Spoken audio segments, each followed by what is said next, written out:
List Building Bootcamp. So this is where I'll teach you how to run an automated online business powered by email marketing. So module 1 is we're going to talk about list building 101. Okay, this is a big picture view on how the business runs. Okay, so one of the biggest things that I saw running my survey is that a lot of people are interested in earning online, earning passive income, automated earnings, but they don't know how it works per se. So maganda lang yung results, but the details hindi pa malinaw. So I'll give you a big picture view of how everything works and why some things don't work. Let's start with lesson 1. I'll share you a story, So I love basketball. I'm not sure if you notice it in my emails, no, that I do have basketball reference from time to time. So growing up, I wasn't an active child, no. May asthma kasi ako growing up. So nung time na medyo gumaling-galing na ako, mas active na ako, and I wanted to get, alam mo yun, as a kid, you want to have the signature shoes, di ba? And as a kid, medyo big guy ako. Medyo chubby. So I like big guys sa NBA. So I like the shoes of Shaquille O'Neal during that time. So medyo kakaiba yung design niya, parang hypnotic pa nga eh. Okay, so I asked my parents, like, oh, could you, pwede ba akong bumili ng rubber shoes? So pumayag naman sila. So they said, okay. Ako naman, woo! Alright. Payag sila. Ganyan, astig na astig. Then all along, ine-expect ko pupunta kami sa mall dito para bumili. But to my surprise, dito kami nag-end up sa Recto. Apparently, meron kaming kapitbahay na nag-i-import ng China na brand na shoes. Okay, so what happened was, syempre, wala doon yung signature shoes na gusto ko. So what happened was, I bought the design na nearest to the one I like. Hindi na nga siya black and white eh. It was parang black, purple, and white. So medyo odd na.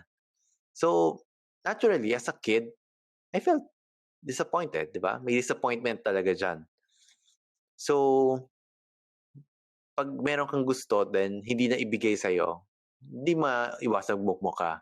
No? But one day, while I was helping out at our store, I realized why that happened. Okay, so I'll give you a snapshot of what our store looks like. Yan. It's so far from the normal office setting, right? So medyo pang old school pa talaga. Medyo magulo. So you could just imagine yung init and yung dust and yung ingay. So what did I realize? So I'll show you. As you can see, yung store namin, that we have an online, a wholesale business. Normally, yung habol namin is volume. Diba? Not necessarily high margins. So usually sa sales, so let's take this, sales. Sabihin natin sa 1,000 pesos. Ang cost namin dyan would be 900. Okay? So ang profit ng tubo, gross profit, would be 100 pesos. Okay? 100 pesos. So lalabas, if you notice, that's going to be 10% of the total sales. Diba? That's going to be 100. Diba? And the cost of the shoes, I failed to mention, is around 4,000 pesos. So how much do we have to sell in order to get 4,000 pesos? So net income, dapat 4,000 yan. So syempre, pag tumubo ka, hindi naman lahat yan sa bulsa mo pupunta. You'll have to pay rent, di ba? Rent, employees, electricity, water, tawag dyan overhead. So for simplicity's sake, let's put overhead at 30,000 a month. So medyo maliit pa yan. Right? 30,000 a month. So ang dapat na kitain namin in terms of gross profit, yung patong, should be 34,000. Okay? So, yan. So, how much do we have to sell para makakuha ng tubo na 34,000? So, going back to our principle, 34,000 is 10%, right? Of the total sales.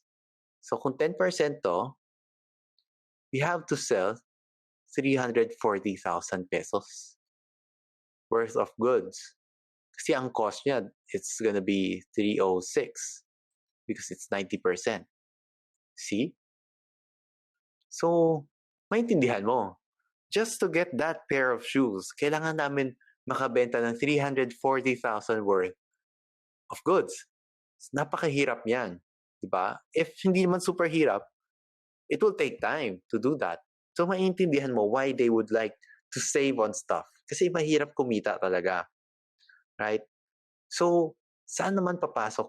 So, why do we call this new age? So in the chat box, could you type yes if you've heard of things like ebook, like online course, webinars? Could you type yes sa chat box so I know that you understand what we're talking about? So ito naman yung magiging business model for that. So ebook, sales ng ebook. Let's say 200 pesos, right? 200 pesos. In terms of sales, if you sell one book or you sell 100, wala ka naman additional cost, di ba? It's just the same PDF file. So your cost would be 0, di ba? So your gross profit would be 200 pa rin. So 100%. Sales equals gross profit. See? So how many ebooks do we have to sell to get the 4,000 pesos? Now, let's say may overhead naman tayo kahit papano with digital business. Let's say web hosting, domain, theme, all in all, let's say 3,000 pesos a month. So sabihin natin, nagpa-design ka ba ng ebook cover? Sabihin natin 300 pesos. Okay, so for example, we have 3,300 in overhead. So the net income that we should have is 4,000 pesos, right? For the shoes. So how much gross profit do we have to earn? So that's going to be 7,300 pesos, right? And nabanggit natin kanina, sales is equals to gross profit, right? So this 7,300 pesos is all that we have to sell in order to generate the same amount, right? So grabe. I mean, that's 340,000 versus 7,300.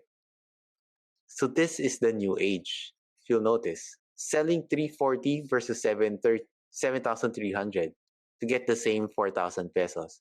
We live in a time where this is possible.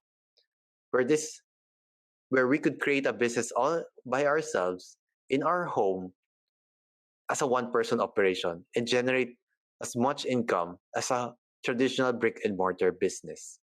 So this is a great time to earn. I mean, to live and to create a business, right?